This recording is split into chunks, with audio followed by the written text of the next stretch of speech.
trips.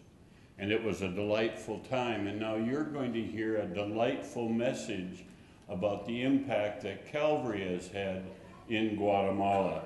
So it's my pleasure to introduce Ave Melray, who is the Vision Team Manager, and Stacy Minnick, the Director of Strategic Relations and Development.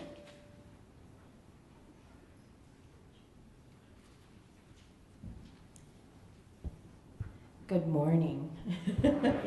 He was worried that I needed a step stool, but I think we're going to be just fine, right? Thank you so much, everybody, for inviting us to come here today and for continuing to keep Common Hope present in your minds and hearts. We thought we would just start by sharing, obviously we're here to celebrate the partnership between Common Hope and Calvary Lutheran Church.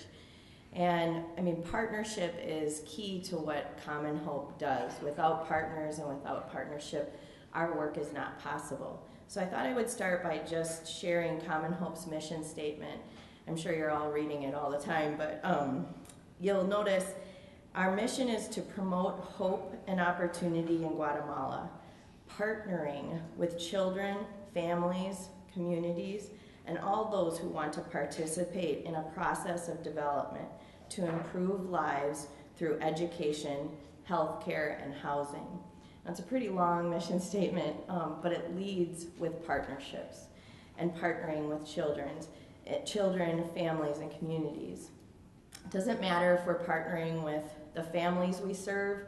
Core to our model, if you didn't know, the families that come to us are required to be participants in our model.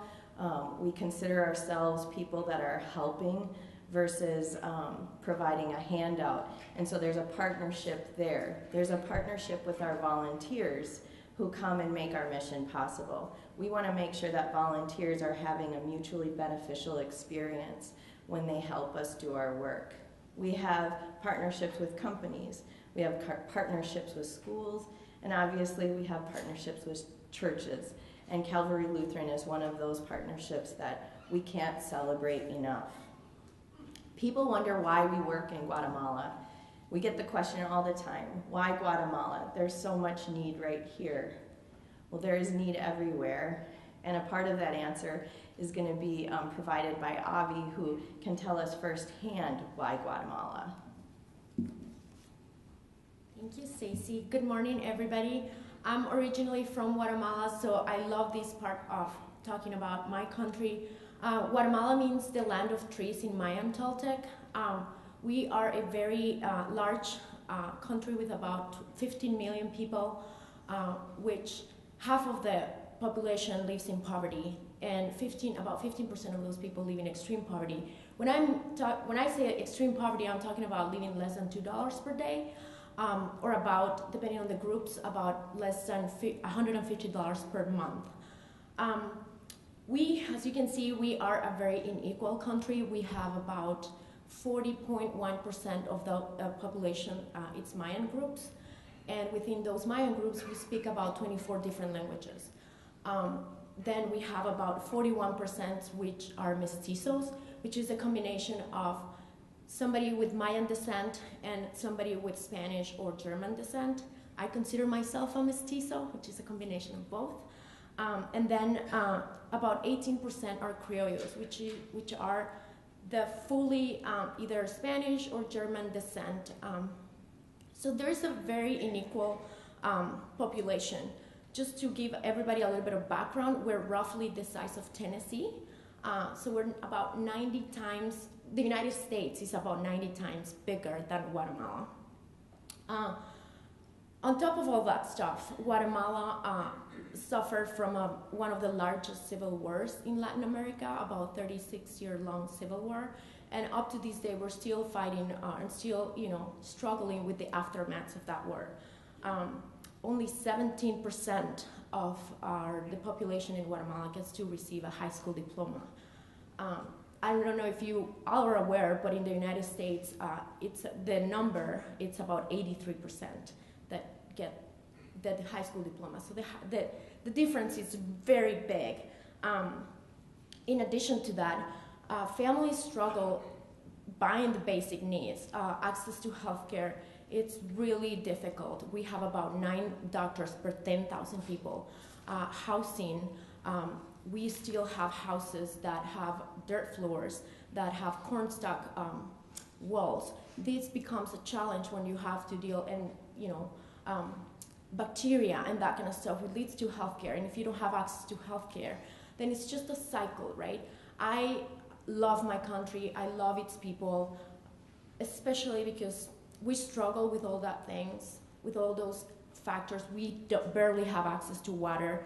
Can you imagine living in a country where maybe you only have 1 day a week that you can get to have water? When you struggle with all these factors, education becomes secondary. Education becomes your second step. I was lucky that I was born in the city, but even then, I was in school sharing one book with about 10 people at the same time. My life was completely different. I'm lucky I was able to come to Minnesota through family members who sponsor me. So sponsorship means a lot to me, but again, the people there, we only want one chance. We're looking for that one opportunity that somebody believes in us, which is why Guatemala, that's why Common Hope comes and gives this chance to kids. And so that's roughly why Guatemala, you're making an impact, and clearly there is need there to break the cycle of poverty. So. Isn't she wonderful? She's just one example of, for any of you who've actually gotten to go to Guatemala, and well, I know there's many of you here who have taken time and done that work. One of the things that makes Guatemala so special is the people. If you've had the opportunity to meet the people there, there is such a genuine humility and love and gratitude for what it is that we're trying to do, and commitment to breaking the cycle of poverty for their family, that it feels very different than when you're working with some other organizations or other opportunities to make change. How does Common Hope do it? I think you're all aware of this, but as Avi mentioned, education is at the core of our model. We believe we can break the cycle of poverty if we can get kids through school and into a high school diploma. It's not like here where everyone's going to go on to college, or a lot of people go on to college.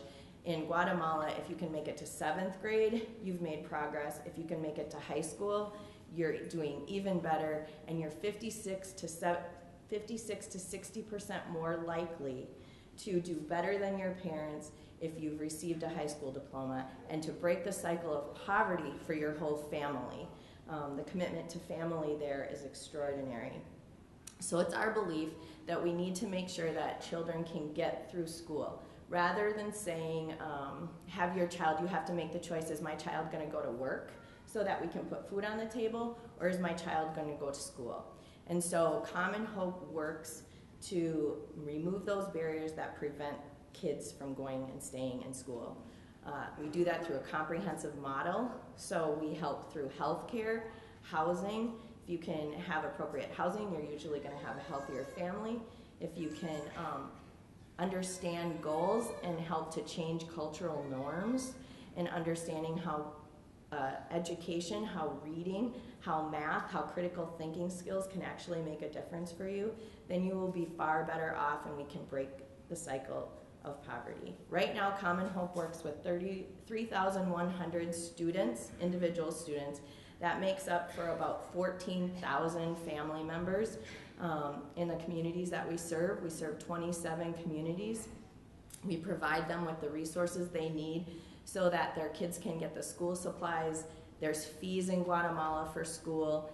We pay those fees. We make sure that that's not a barrier to them staying in school. And we work to do that through the sponsorship model, which we're incredibly grateful for Calvary Lutheran Church. You've been a partner in that for years, and we're going to talk about that a little bit more in a second.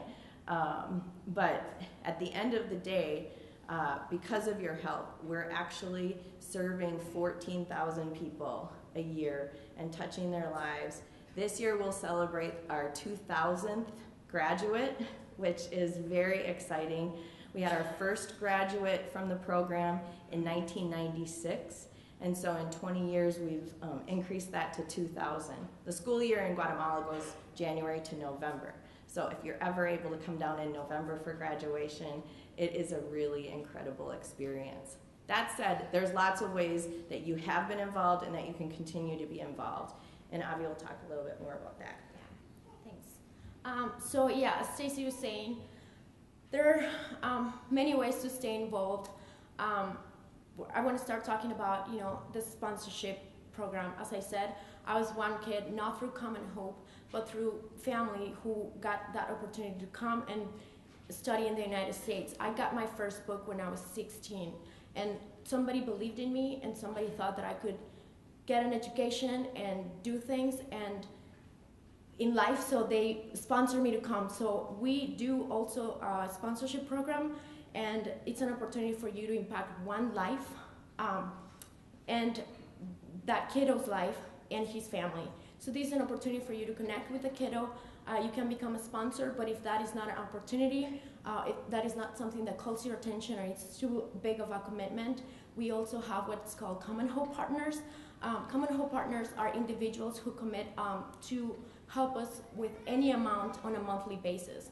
The money that comes through Common Hope Partners helps us accomplish all the immediate needs that our programs might have. And then, many of you have been in Guatemala with us. We bring vision teams, and vision teams are volunteers who come share their skill sets to come and help us serve our programs there. This is a cultural, like Stacy was saying, we have a holistic program. So the vision teams get to come to Guatemala and mirror that holistic approach that we have to the way we serve our families. When you come to Guatemala, not only you're learning about Guatemala, you're learning about the culture, you're learning about our families, and you're helping us accomplish all the stuff that we do to serve our families. Our goal is to provide guests, again, like Stacy was saying, that partnership, that we provide guests that opportunity to serve our families, and at the same time our families get that opportunity to meet those people who are making a difference. And if you are a sponsor, you actually get to meet the kiddo that you're sponsoring. So it's a big thing there. So I encourage everybody to find a way. We also have events happening. Those are in the Twin Cities too. But there are many ways that you can get involved and change a life. Like somebody believed in me and changed mine, and now I'm here too. I encourage everybody to do something. Trust me, there's no little help. Everything helps. And there are many ways. We're going to be later and outside if you want further information. But then I'll leave to Stacy. Which is a great segue because you guys are already doing a ton and we want to celebrate that. So maybe this is a good time to ask Terry Heppola to come forward, and we'd like to present Calvary Lutheran with the Partner of Distinction Award. And maybe I'll just tell you a little bit more about how significant you are in our story. Since 1990, which is when our database officially kind of starts, I recognize you guys have been with us on this whole journey since 1986, but since 1990, Calvary Lutheran has brought down more than 150 different individuals to help serve our families, to volunteer to build the project, to build homes for the families we serve. You've had 6 vision teams. You have donated as a congregation and as a community over $1 million over those 30 years since we started. There is only one other organization that has helped us deliver our work and our mission in a level greater than that in all of the entire country. I don't know if you're aware, but 50% of our support and revenue comes from outside the state of Minnesota. For your help to be the second largest contributor and partner in what we do is just amazing. You're our second Partner of Distinction Award. We probably should have given this to you years ago, but we've just started doing this, and so this is only the second time we've awarded it. Currently, in this community and surrounding small communities, there are 73 sponsors. Once again, there's only one other partner we work with that has more than that coming in the door. And thanks to Ron Anderson's leadership and passion and energy for this cause, Rob's as well, so many of you, we are able to really, truly celebrate that 2000th graduate because of you. So in that vein, we'd like to award you the Partner of Distinction Award. The award reads, Partners of Distinction are those partners that have dedicated their talents as well as treasure to breaking the cycle of poverty for Common Hope families and creating sustainable, life-changing, generational change. And for that we say thank you. Gracias. Gracias.